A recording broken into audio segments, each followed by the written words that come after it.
We all know Einstein. He's arguably the greatest physicist in human history. Nowadays, his name is practically synonymous with high intelligence. But did you know? Even someone as brilliant as Einstein with such a powerful mind actually had his own idols. Let's not worry about who this mysterious idol is just yet. First, let's hear what Einstein had to say about him.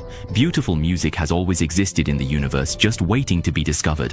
What does death mean? Death means never being able to hear his music again. This person does not belong to the ordinary world. You see, even someone like Einstein, who spent his whole life devoted to science, abandoned scientific reasoning in front of him. For someone to be admired by Einstein to this extent, he must be extraordinary.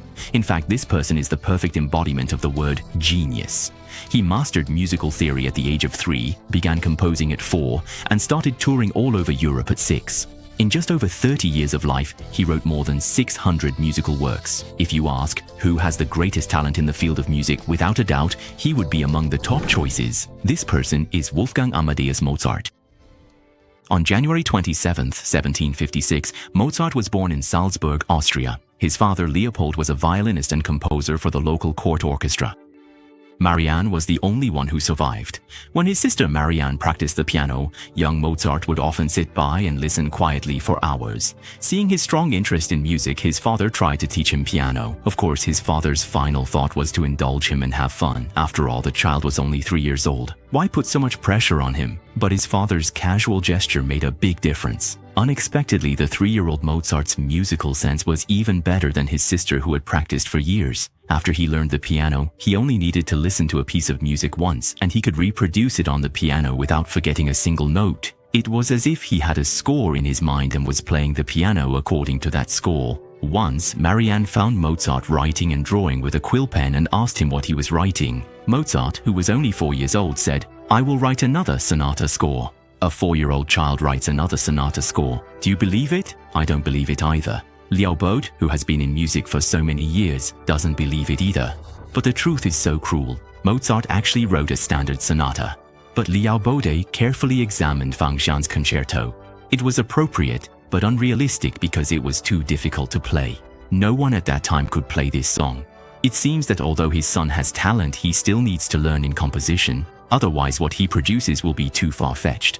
Mozart said, "How is this unrealistic? I can do it." As a result, he played the concerto he wrote on the piano, which no one could perform at that time. Looking at his father, he was so excited that his eyes were filled with tears. His life was stable. Seeing his son's extraordinary talent, Leopold had only one thought in his mind: to train him to be a world-class musician. If he wasted Mozart's talent, he would be committing a crime against God and humanity. It sounds a bit right, but it does make sense when you think about it carefully.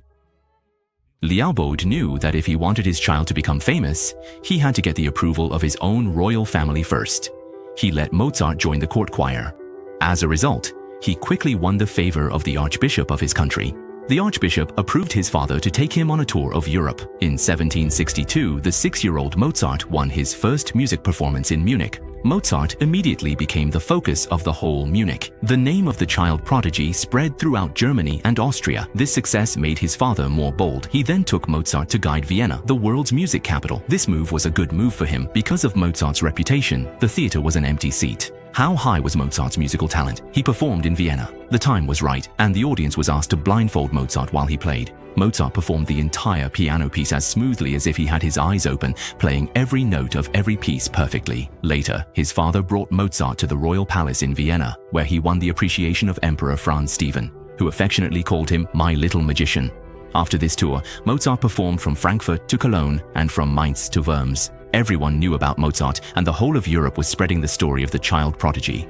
The newspapers even called Mozart the greatest miracle in Germany. Later, Mozart went to Paris and played this piece for King Louis XV and Madame de Pompadour at the Palace of Versailles. They are all celebrities in world history books. Mozart only needs to hear the main melody to improvise accompaniment and can change the key of the music at any time. The entire French royal family was shocked. The trip to Paris was of great significance to Mozart. He opened the first page of his composing career here and created his own piano sonata and violin sonata. He also successfully composed a symphony. At this time, he had just turned 7 years old.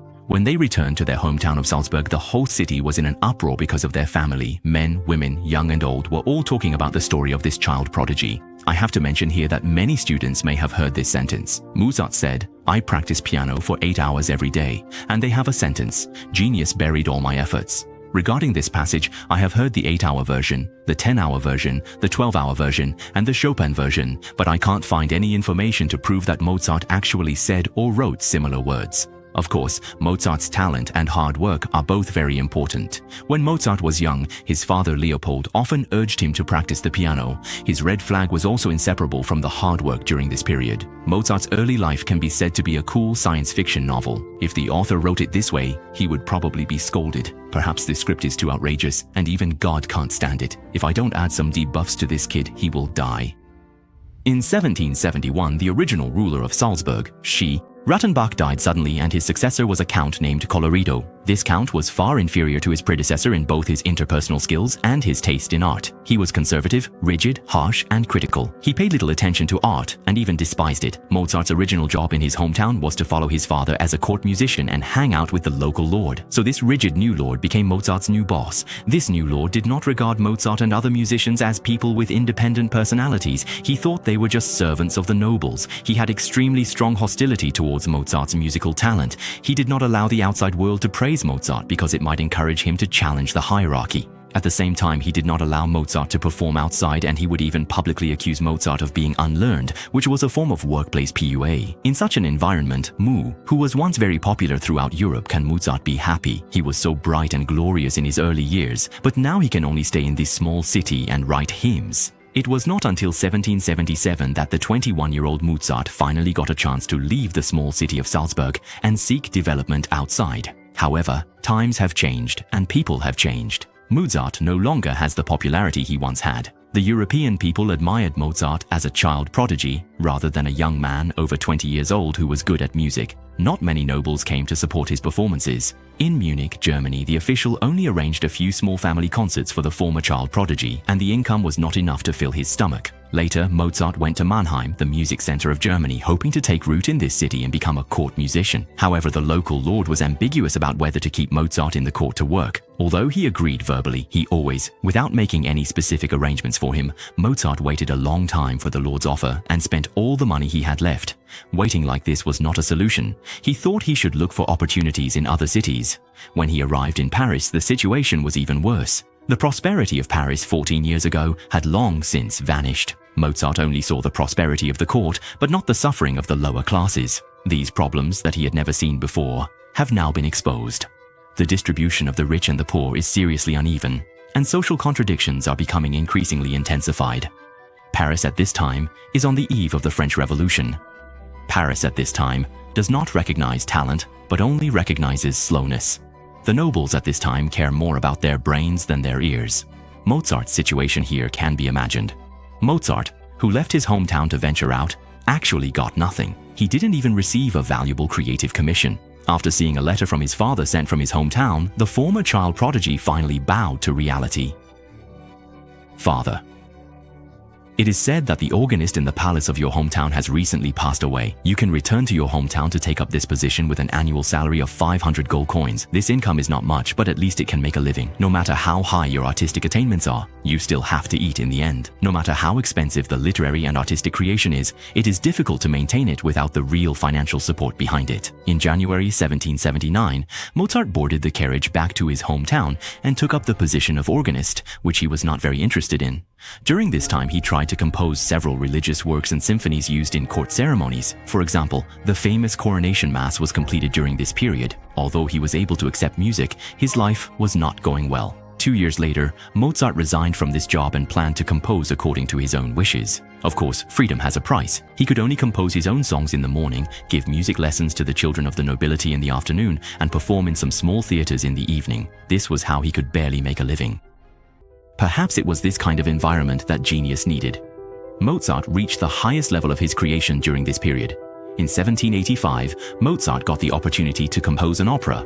After his repeated thinking, the opera, The Marriage of Figaro, came into being. When the opera was first performed in Vienna, Mozart served as the chief conductor. The final performance was a great success, which to a certain extent alleviated Mozart's financial pressure. Mozart then received the commission for the opera Grande. Mozart polished the effect of the opera to the extreme, repeatedly pondered every note, and finally finished writing the last note of Grande 24 hours before the performance.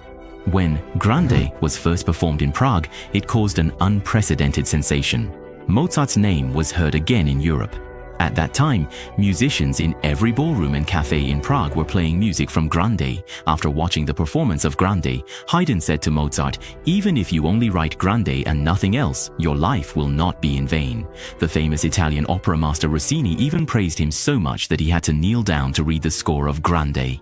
It was because of this, the Prague Opera, which was on the verge of bankruptcy due to Mozart's works, was revived in 1791. Mozart's new opera Modica was released. The opera was screened for 20 sold-out shows in the first month and was performed more than 200 times within 2 years, which is rare in the entire history of drama. The success again brought back the local theater that was on the verge of bankruptcy. The economic income it brought even allowed the theater owner to buy a new theater.